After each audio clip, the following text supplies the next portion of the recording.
Is there an easy way to reach Shopify customer service? Oh boy.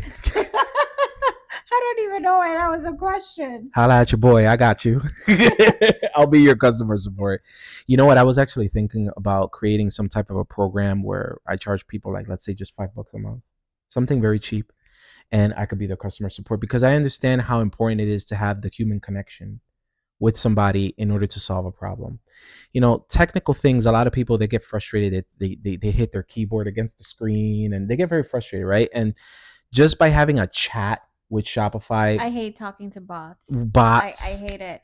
Also, I noticed that when somebody asked this question, I actually went on my Shopify store and I'm like, okay, if I want to talk to somebody, what do I do? Yeah. I couldn't find. No, you won't.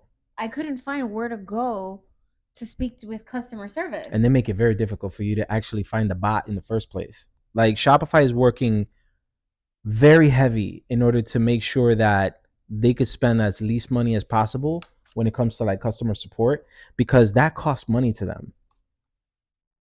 And so what that means is that first they had people taking phone calls, now it's just bots or chats, and then they're making them overseas.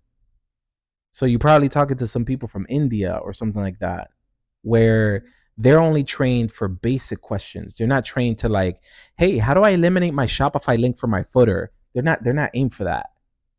They're aimed for, hey, I didn't get paid. What's going on? Oh, let me check your account. Like basic administrative stuff, but not like deep stuff, right? And so for that reason, I understand that. But the truth behind that answer is that it's basically allocating resources. Shopify realized that it cost them a lot of money in order to have these people on standby for the phone. I think Apple's doing the same thing too. But that's why. So, the answer is no, you're not going to get somebody over the phone. I always say have a relationship with a Shopify expert.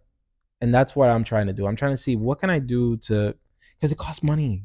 At the end of the day, it costs money. Like we understand you need help, but we need to get paid for our time too. You know what I mean? To help. True. So for having like maybe a $5 a month type of thing, I don't know. It could be something where, all right, let's do a quick phone call. There you go. There you have something to think about Yeah, for let's your let's see what's up. passive income. There we go.